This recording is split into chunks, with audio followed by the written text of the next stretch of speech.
You've probably seen it in movies. Someone throws a massive metal anchor overboard. It sinks straight down, grabs the seafloor like a claw, and the ship stops instantly. Clean, simple, dramatic. But almost everything about that mental picture is wrong. Anchors don't work the way most people think they do.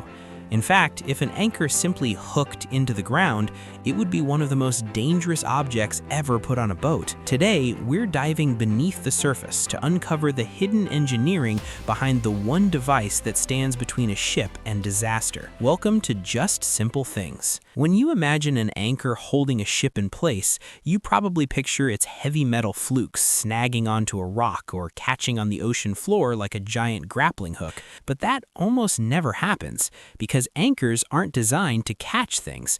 They're designed to bury themselves. The magic of an anchor isn't in the metal, it's in the way it uses the seafloor like a partner. When an anchor hits the bottom, it doesn't immediately grip anything. It usually lands sideways, almost useless.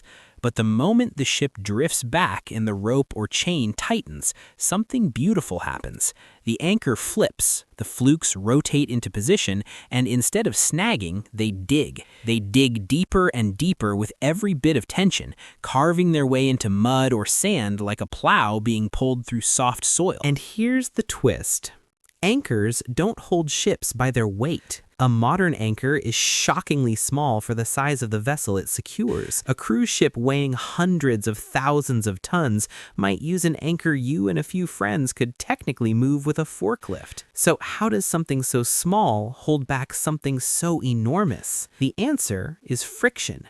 Not metal grabbing rock, but the ocean floor gripping the anchor. When the flukes bury themselves, the surrounding sediment compacts and locks it in place. The more the ship pulls, the tighter the seafloor squeezes. It isn't the anchor holding the ship, it's the earth itself. But there's another secret. The chain matters just as much as the anchor. If you drop an anchor straight down and pull straight upward, it will tear out instantly. Anchors are designed to be pulled horizontally, not vertically. That's why ships let out far more chain than the depth of the water, sometimes 5 to 7 times more. That heavy chain sinks, lays across the seafloor, and forms a long, weighted curve called a catenary. This curve keeps the force low and horizontal, allowing the anchor to stay buried. In calm water, it's mostly the chain's weight holding the ship in place. In rough water, it's the anchor's burial. Both work together like a quiet underwater partnership. If you were to see a diver pull on a buried anchor, it wouldn't budge, not even a little. It's locked in so tightly that the real danger isn't drifting away, it's getting the anchor back out. When a ship is ready to leave, it pulls straight upward with enough force to break the anchor free from the pressure of the packed sediment. Only then does it pop loose, rising from the seafloor like it was never stuck at all. Most people imagine anchors as hooks grabbing rocks, but in reality, if your anchor is hooking something, that's a problem.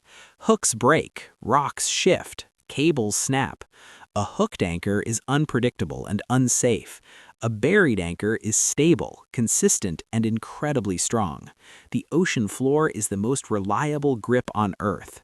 So the next time you see a boat resting peacefully on the water, remember it's not being held by a heavy piece of metal.